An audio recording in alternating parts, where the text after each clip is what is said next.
আসসালামু আলাইকুম। Tanuja kitchen and blog চ্যানেলে আপনাদেরকে স্বাগত জানাই। আজ আমি বানিয়ে দেখাবো অয়েললেস বেগুন ভাজা রেসিপি।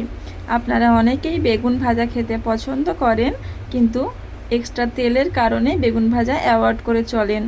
আজ আমি এমন প্রক্রিয়ায় বানিয়ে দেখাবো যে আপনারা সবাই বানাতে পারবেন। চলুন তাহলে দেখে নিই এটা আমি কিভাবে বানাই। প্রথমে এখানে একটি বড় সাইজের বেগুন স্লাইস করে কেটে রেখেছি, এইভাবে ধুয়ে পানি ঝরিয়ে রেখে দিয়েছি। অপরদিকে আমি এখানে মশলা ইউজ করব। 2 টেবিল চামচ কর্নফ্লাওয়ার, 1 চামচ চালের গুঁড়ি, আধা চামচ লঙ্কা গুঁড়ো, আধা চামচ হলুদ গুঁড়ো, আধা চামচ জিরা গুঁড়া, আধা চামচ ধনিয়া গুঁড়া, সবশেষে একটু চাট মশলা আর স্বাদ মতো লবণ। ভালো করে মশলাটাকে মাখিয়ে নেব। যেহেতু এটা অয়েললেস বেগুন ভাজা হবে, তাই অবশ্যই একটু মশলাটা ইউজ করতে চেষ্টা করবেন, এতে করে টেস্টটা একটু বেটার আসবে। মাখিয়ে নিয়েছি। এখানে আমি বেগুনের পিসগুলো একে একের মধ্যে দিয়ে মাখিয়ে তুলে নেব। এক্সট্রা মশলা এইভাবে ঝেড়ে তুলে নেব। সবগুলো বেগুন আমি এইভাবে করে মশলা লাগিয়ে প্রায় 10 মিনিট মতো রেখে দিয়েছিলাম।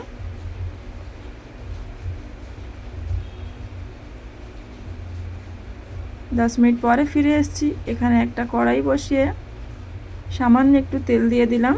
এখানে অবশ্যই সরিষার তেল হতে হবে।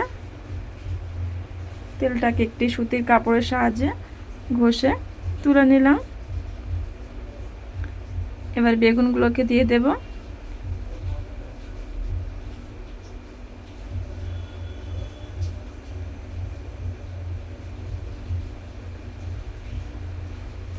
বেগুনগুলো আমি প্রায় 2 মিনিট মতো এভাবে মিডিয়াম আঁচে সেঁকে নিয়েছি। আপনারা এই অবস্থাতেই উল্টিয়ে পাল্টিয়ে ভেজে তুলে নিতে পারেন।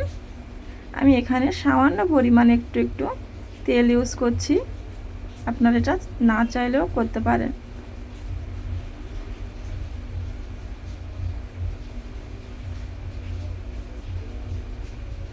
দুই 3 মিনিট আরও ভেজে নিয়েছি। উল্টিয়ে পাল্টিয়ে নিচ্ছি।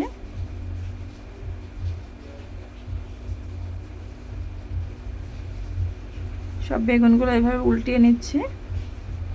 এখানে আমি আর তেল ইউজ করব না। ঢাকা দিয়ে আরও 5 মিনিট আমি এটিকে ভেজে নেব। দেখুন, ঢাকা খুলে নিয়েছি। বেগুনটা আমার কতটা সফট হয়েছে আপনারা দেখেই বুঝতে পারছেন। তেল দিয়ে ভাজলে অবশ্যই একটু বেটার টেস্ট আসে, কিন্তু স্বাস্থ্যের দিকে দেখতে গেলে এরকম ভেজে খাওয়াও যায়, খুব একটা খারাপ লাগবে না।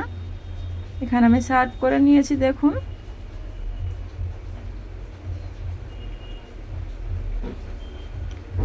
ভিডিওটি ভালো লাগলে লাইক, শেয়ার, কমেন্ট করতে ভুলবেন না। চ্যানেলটিকে সাবস্ক্রাইব করে রাখবেন। ধন্যবাদ। আবারও ফিরে